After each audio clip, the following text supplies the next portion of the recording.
Oh, man. Chapter's so good. I had to shower and be prepared. Oh, this was one for the books. This was probably one of the best build up chapters I think we had in 100 Years Quest. Everything about this chapter just hit the fences. Like absolutely to almost pretty much every regard. I think the only two things that I'm still waiting on when it comes to Ignia is I want a guild emblem for Fire and Flame, and I want to see who his number two is, who the number two person in the guild is. That is his gonna, he's gonna be his right hand character. The second strongest, whoever he most like trusts. Even though we know only the only friend he had was Dogremag, but maybe it's a character by the end of the arc and the end of Ignia's run. He'd be like, okay, I would consider you a friend as well. Somebody who's just absolutely to no end loyal to Ignia. But man, this chapter again, it took everything that was hype about last chapter and increased it even further. For one, we got straight up just an immediate follow up on the previous chapter on everything with Brian and introducing Fire and Flames and everything going on in the Beacock Bar out in Hawthorne. And also, it's just a small thing. I really like the cover page with Warren and Levy. I thought that was just really nice. Just because I think that they have a nice little interaction that we never really saw too much of, just based off of their nature. I think that they would be characters that would get along. Obviously, we had stuff between them when Levy was part of the Magic Council. So it makes sense that they would have positive interactions when they, when pretty much at any point. I mean, Ward's Fairy Tale founder, OG senior, and then Levy is just in general a really nice person, and she has a love for knowledge, and I feel like somebody like Warren would have a lot of things that she'd be curious about. But also this chapter, it's really funny because in the first instance that we saw Brian, like you have the whole panel with him and he's still kind of partially silhouetted. He looked weird. He's one of those characters I'd expect more. Ready, it's okay. It's okay. Brian's design is cool. Calm down. My dog's freaking out. He knew about the silly design. Ready, no, it's okay. His design turned out good. We've seen the chapter. Anyway. Bud. Anyway. His design. See, he's upset too. Maybe he likes the silly design because it's funny. I remember when Mora came out in Eden Zero. I thought his design was cool, but it's more on that goofy side. And then we got Brian, who's like similar-esque, but more in like a cool setup. I really like the checkered hat, the face and throat paint, as well as like on the cheeks and like the extra lipstick. I'm hoping that the lipstick, both on his like when he has the mouths appear on different parts of his body, and his actual like lipstick, it's not red. I hope it's like purple or something, or a different color, just to make it stand out and have it more flair. But his design looked cooler and cooler this chapter too, which I was very, very satisfied with. Again, he's a character that I remember it was like for a good reference. When we got, oh gosh, I'm already forgetting the fake identity of Iruha, right? The fake identity of Duke. The design, like when we saw the silhouette and we saw the staff, I had this like few second idea of like this character looked really cool, like some other Gold Owl member with a staff and possibly has, I don't remember exactly. I think I like imagined somebody with like because we had steel or iron and smoke, so I think I was thinking maybe like a bird person. It was on Lead Eagle, so I was like, well, maybe it's like a bird themed person, and the staff is going to be like of wings, and it's going to be a wood or wind character, and that's why, as well as they're not going to be over there fighting like near Wendy, so it's going to be near Sting and Rogue. But then we ended up getting the actual character design. I was like, oh, it's more silly. That's fine. I got my hopes up, kind of like with Nineheart. I remembered I thought Nineheart was going to look somewhere of like a goonish Ninja Turtle, just based off the first silhouette. But we ended up getting something way more cool with Brian, which awesome. I tried to do a fingers crossed, but I somehow just did the I'm doing the what is that move called? It's been a while, so I complete conjunction. There we go. But Natsu just does what you'd expect him to. I mean, he's pissed off. Like he wanted to have a bout with this dude, and the dude like just took a punch, got up and walked away. Which I imagine for Natsu would be more confusing than anything because I got all these damn pets in here. And then listen, he got away. He's fine. Brian is not hurt. He keeps taking hits and he's not even hurt. Natsu goes after him. I feel a little bad for like the store owner guy for the saloon because he like just straight busts through the doors and wrecks like the whole front part of the shop. I don't think he really would care too much. I imagine he, you know, a wrecked door is probably the least of his worries. And it's like you know, it's like, oh god, what are those doors called? The shutter doors, or you know, the like saloons have. I'll remember it at some point. Not important. I imagine they're not too crazy to fix.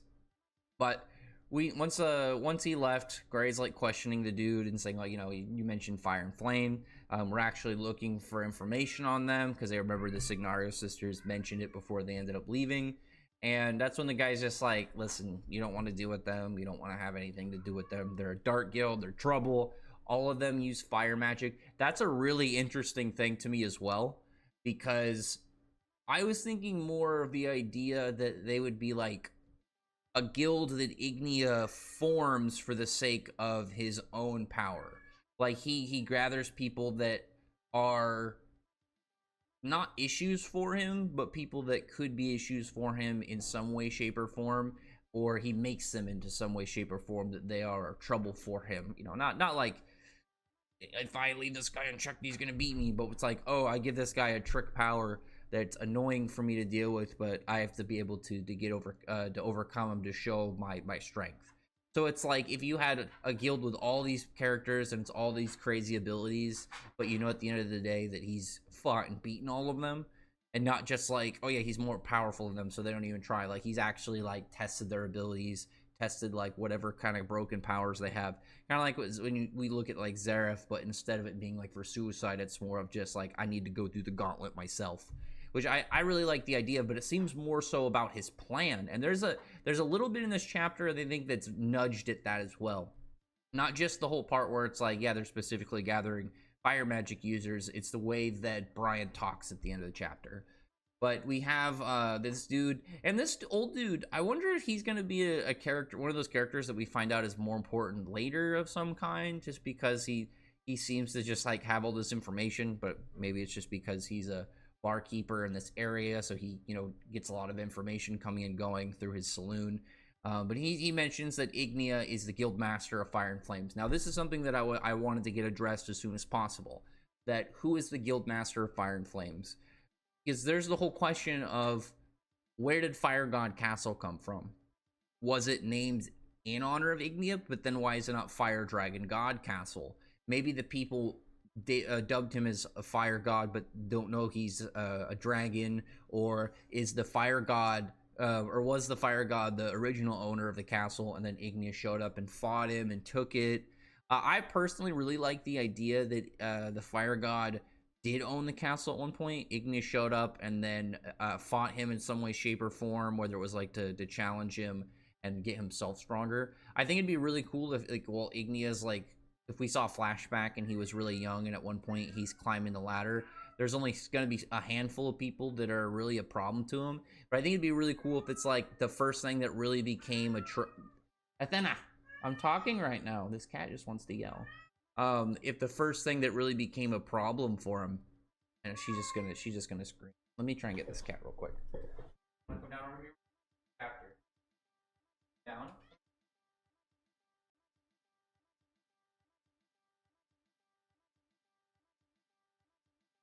Come down.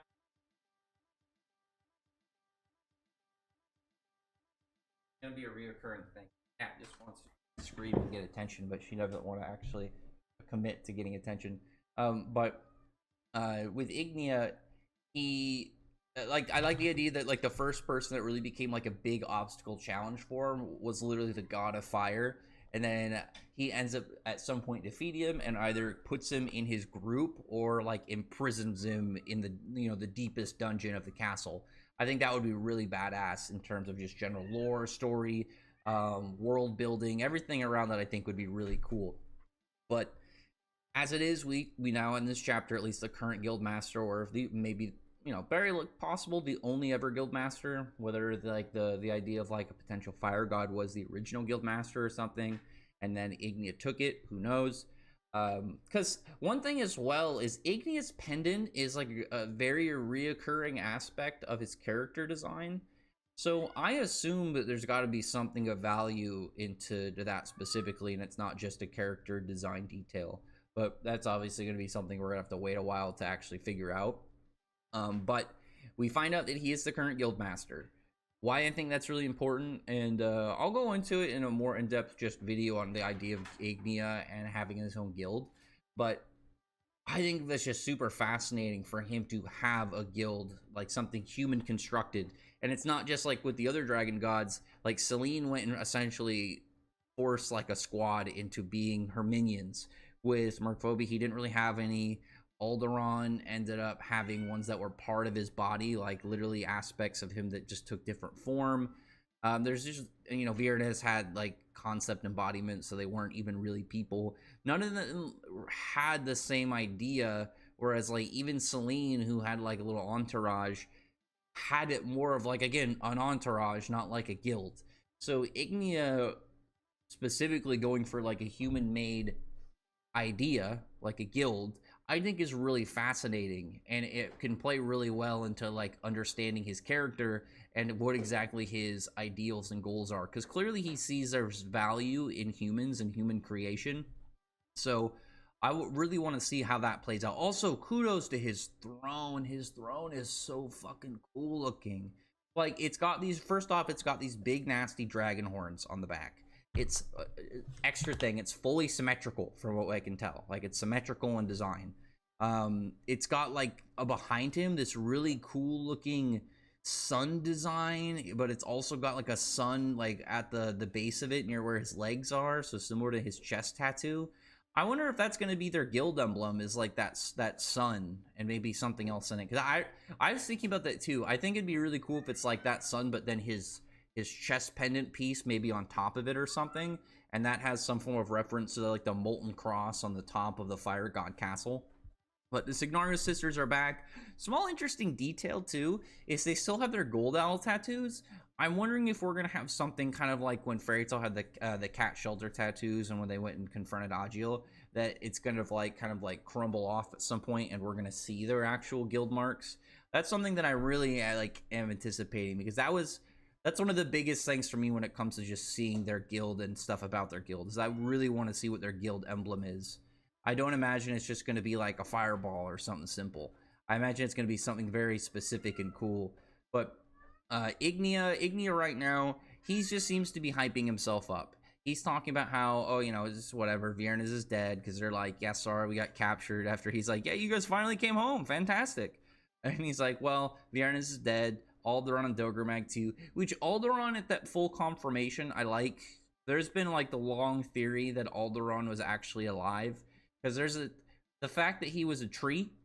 I think that you can easily play into the idea it's like he had like a seed version of himself that he could have as like an escape to death, which I think would be cool. I think that'd be a really cool thing for wood dragons, is like they have a way to, if it gets away, they can essentially cheat death and come back, but they essentially have to start over, or at least at a much slower regenerative rate, kind of like what he did before. But it's like, instead of 300 years, it took like a year or something, but it's like a full year of vulnerability. I think would be really cool.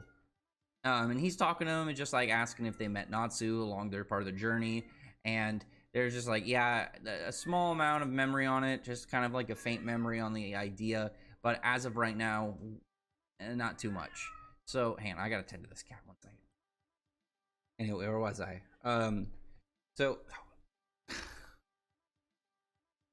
So they're talking about just in general over what happened, and they're informing him that obviously he's the one that seemed to have been brought down Viernez, and Ignia's impressed. But I mean, he's saying like, over the last 100 years, nobody's been able to beat any of the dragon gods, and now Natsu's doing it one by one.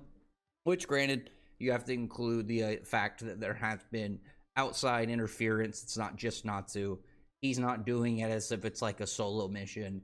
he has gone out of his way to try and avoid being a solo thing. He wants to do it as a team, and he's even bringing up how Selene and Mercphobia are on the side of the humans now.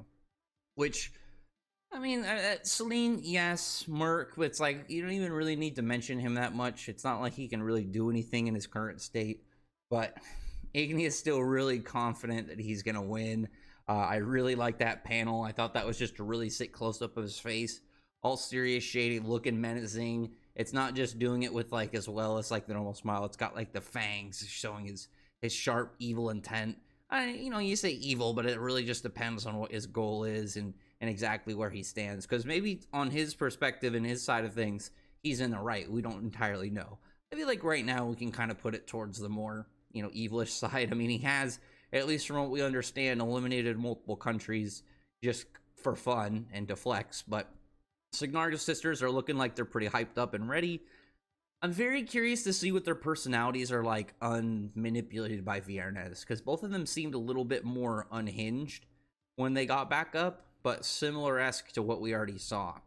And we did get a really nice nod back to the whole bit at the very end of the Dogre Labyrinth, when they're saying, like, you know, he's saying, like, they haven't realized yet why Dogre Mag built the Great Labyrinth, and the fact that Guillotine is at some point going to burn, which I thought was just incredibly, really hype, cool in general, and really sets the tone. Because that's one of those things that we have in the series where it's like, oh yeah, let me lay out a plot point, and then relatively no elaboration on it. She's like mad, but not really wanting to move, so I'm just gonna... She wants attention, but she also just wants to stand around and yell. But Natsu goes to try and confront Brian again, and Brian he seems to just be happy. He's just cheerfully along, just walking. You want to go? Are you good now? Now you don't want to be here? Okay. You want to sit up here? She might hang out up here. Nope, she's going. Just don't yell. She likes to just stand around and scream. But he just seems to be in a good mood, but he realizes that obviously Natsu used fire magic, and he's happy that he's a fire wizard and is like trying to recruit him to come over to Fire and Flames. So I think that was really cool for his character in general, that he's like, hey, you know, you want to come with us? He's not trying to like be evil about it. He's not trying to sound like a psycho. He just wants to try and add to the cause, which I think is really cool and tells us about his character without having to really do anything in specifics. See, this is what I'm talking about. 1 second. I'm gonna have to hold on to this cat the whole video, because the only time she's not gonna scream is if I pet her. So I gotta hold on to that for a little bit. But he's just trying to coax Natsu to come over their side, trying to see whether or not he wants to come join forces with them, which is really cool because he's even saying like they're gathering fire wizards together, and Natsu just immediately stops, goes and punches him, and it doesn't do any damage, but I think it was really, like, it was a really cool bit of like lore and storytelling with immediate like shut off, where it's not like, I'm just not going to tell you our plan. Because clearly, once he was doing that, it's an indicator that there's a reason that they're gathering fire wizards. And it's not just, oh yeah, we want to have an all-fire group because it's a fire dragon god. There's very clearly a reason that, like, whatever Ignia's large-scale plan is as to why he's doing this. And he ends up, like, having, like, one of his, like, hand mouths, like, spit flames at Natsu, which is really cool. I'm actually, like, at least as of right now, I want to put my coins, I guess, my bets into the idea that Brian is a fire devil slayer. I just gotta hold on to this cat. She's got to deal with just hanging out with me for a few minutes because I don't want her to walk around and scream. But you're fine, Athena. Look at her. She's just gonna be mad at me now. Look at her face. She's just gonna be like this for probably another week. So this chapter, she's over here as a detainee. Oh, don't kick my mic. I'll let you down in a few minutes, but I don't want you to scream. The people don't want to hear you all the video during the whole video. But Natsu just eats his flames, as you know, one would assume, which is interesting because that confirms that it's not like he's eating Natsu's fire and then immediately spitting it back out, because Natsu can't eat his fire that way. That means that, you know, in theory, Brian digested Natsu's flames, potentially converting it into magic and then shooting it back as his own flames. And even when Natsu does it, he's like saying how he doesn't like any more of his, he doesn't like, oh, I don't want any more of your crappy flames. indicating that that is specifically his own brand of fire magic and not just Natsu's spat back at him. And I like when Brian is like saying, he's like, you know, you want to see which one of us falls first after eating each other's flames. Oh, she's gonna go. Okay, please. I don't want to have to pause it again if you're gonna walk around and yell. If she yells, I'm gonna have to pause it and go capture her. But oh gosh, Athena, come here. Oh, one of my other cats showed up instead. But even when Natsu goes to use just his fire dragon talons, you have Brian just, you know, obviously like a little bit in shock and like, oh, I'm pretty sure I was told about you. We were told if we run into you, we're supposed to take you in. And he had this really cool panel where he like tips his hat and his hat has a mouth and like it opens up and he ends up just biting onto Natsu's foot with his like hat maw and like just flings him over. And I'm on top of that, you see a bit right when he's talking to him, because like when you first see the mouth hat open, it's just like, oh yeah, it looks like it just split down the seams in center and there's teeth in there. But once you get like a close-up of it, you can see like veins in it. Like you see there's clearly like muscle and some form of like living aspect to it, which is really interesting to me. I want to know what his magic is in specific. Like that's the reason, like as of right now, I like the idea of him being a fire devil slayer, and it'd be really cool for this to eventually be like a gray opponent, and it's like a fire devil slayer and an ice devil slayer. Oh, hi Gendora.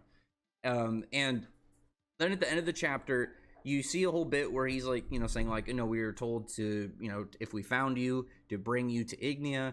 And he's like, you know, are you gonna come with me? And Natsu's like, yeah, sure, but real fast, I gotta go talk to the rest of my crew. And he's like, there's no need. And this is the part that I think is really interesting and just, again, very subtle story foreshadowing. Is Natsu turns around, there's nothing there. He says that, like, the whole town's just become ash.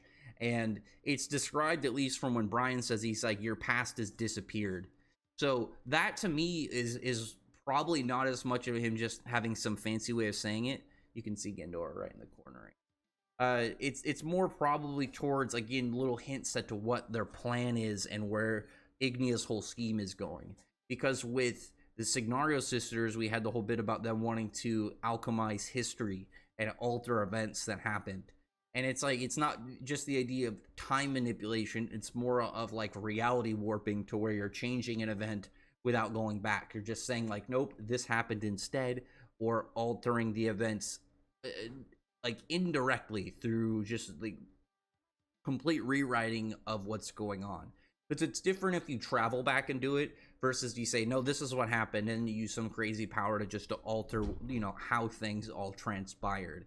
So my belief is that it's going to have to do with the whole thing of like, you know, why the Dogre Labyrinth was made. It wasn't like to spread a power across the landscape, and then after the collapse happened, it maybe made some like giant underground cavern or something from like the complete drop down. Are they going to end up like using fire to essentially like burn and reset everything, like a phoenix from the ashes kind of bit?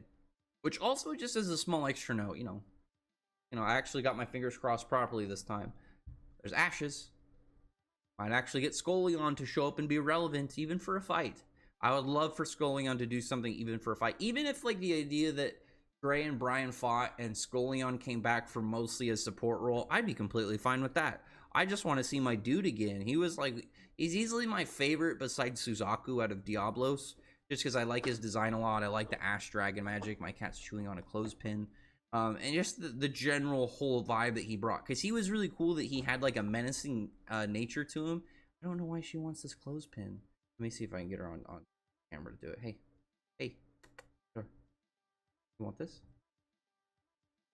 No? Yeah, now she's not going to do it. If I set it down, she's going to try and take it. Yeah, quit it. You almost made me lose my train of thought.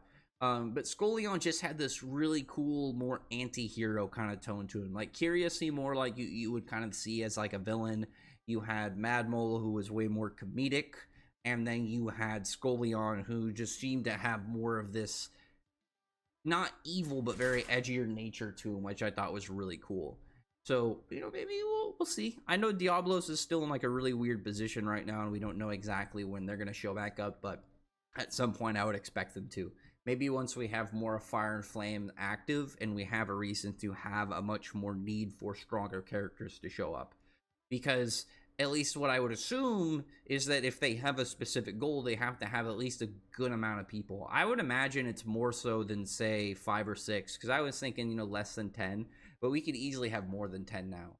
Because there's a difference between what I think would be like if Ignia was just being like, yeah, I just want people that can push me in some way, shape, or form, even if I nerf myself in my human form. Because at that point, it's like, oh, then we're only going to have strong people. But if his plan is specifically to have fire users, I would imagine it's not just going to be in terms of strength, and there's value to anybody that's a fire user that they bring to the table because of, whatever the requirement and need for once they get to that fire capstone of abilities brought into the fray of what he has planned. So this chapter I thought was great. I mean, Brian was able to perform even further. He wasn't just kind of shown up and then beaten at 5 seconds after he actually had his whole ominous showing. I'm really hoping that he's going to be somebody that we see defeated later. I like when we have a character introduced that we have set up a ways to get defeated. We could easily have guys that are brought in and they lose in the same kind of instance of fighting that they were introduced in the story for. But you always should have characters who are longer set of events. That's one of the reasons I think the Signario sisters have a lot of gained value with the fact that, oh yeah, if all of them are supposed to be fire users, then their world alchemy was clearly not their primary means of combat. So not only are they they are not in the right state of mind, but they are not using their primary abilities to fight. And when they fought Urza, so they should be much stronger than what we saw before. So I think that's just going to be a huge plus in general. So I mean, this chapter gave me, like I said, almost everything that I wanted. The only things that are in the area of dang, I didn't get what I wanted or would have fingers crossed on, is a guild emblem and who their number 2 is. But both of those are inevitables, really. I mean, I don't imagine the Signario sisters are in that position. I doubt Brian is their number 2. And the guild emblem, I think, should be pretty easy. I mean, we keep seeing the sun design, but I imagine it's going to be something a little bit more intricate, a little bit more fancy detailed. But it doesn't have to be anything crazy. We keep seeing these sun designs all over his castle, so I imagine it's going to have something like that. I really like the idea of it just being the sun on his chest, but with that chest pendant on top of it. Or even if it's just the cross bit, and maybe the cross bit and then the 4 pieces are supposed to kind of be another way of representation of the sun. And it's actually just a different kind of symbol that maybe refers to it. And maybe combine them, bam, you have the guild emblem that he's got. It's the only other thing I see I can't even say anything that I see in resemblance, because he just has all these tattoos on him. But his sun tattoo is also in his dragon form, so maybe that's something that is. Listen, let me just add another thing before we kind of wrap up.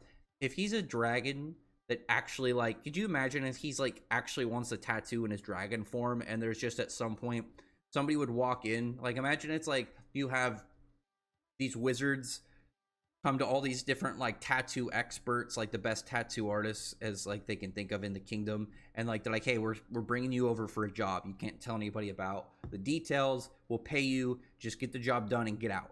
And they're sure, whatever. And they walk in and they see this massive fire dragon just being there, and they're what the fuck? And they're yeah, you gotta tattoo him.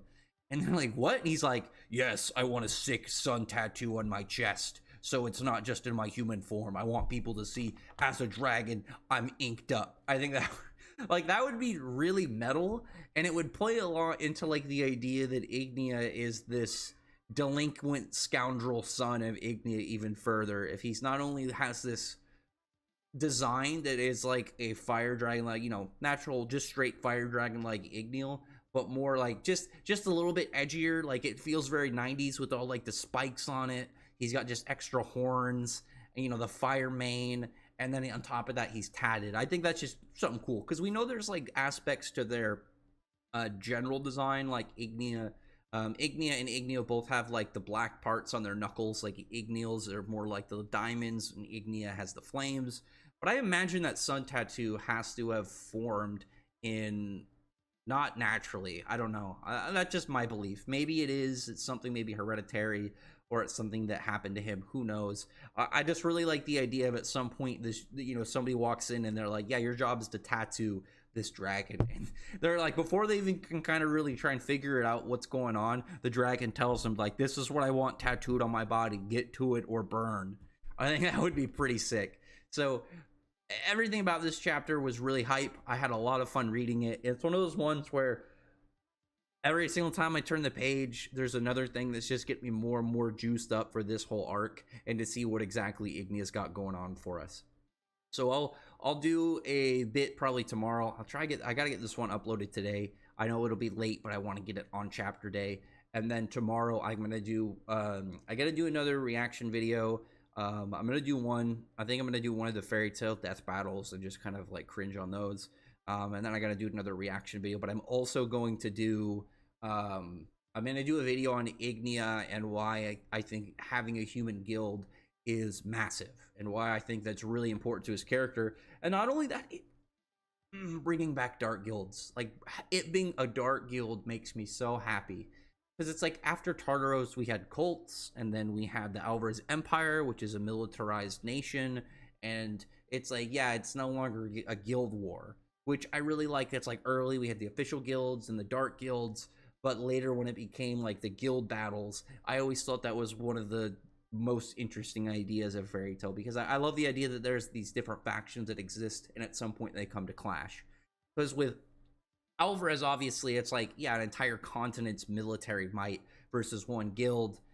And in other instances we have the Grand Magic Games, which was guilds in a competition, but not the same thing as something like Sirius Island, where a guild pulls up and they want smoke, or they form a guild alliance to go after the Erasion Sace. Very happy the fact that we have a dark guild present in the series again, and seemingly as like the end, because we don't know entirely whether or not this is going to be the end. 100 Years Quest as the last arc. My personal belief is there's going to be this arc and then maybe like 2 or so more, just based off of Mishima saying we were around halfway done when it came to like during Gold Owl. So my idea is like 100 something plus chapters after that, so maybe like 3 arcs. My hopes are still Ignia centered arc where they don't beat Ignia, and it's like the heroes gain a victory-esque, but they ultimately kind of lose. They have to kind of like have like a a run of shame, almost kind of like when they had to leave Phantom Lord's guild during their raid. And then there's like an Eleftheria arc, and then after that we have Ignia as like the big end series villain, and this is the actual arc where he's gonna get defeated. So I think it would be really cool if we set up characters to where, say we had this arc and we had like an idea of a big opponent for each of the main cast members, and none of the main cast members really won their fights, like in terms of like a full victory. Maybe somebody gets a draw or somewhere, but for the most part they don't fully win. And then we have another arc where maybe there's like a time skip, or where like, because one thing is that really important is Natsu at the end of the series needs to be able to 1v1 Ignia. I think that's one of the main things that we need.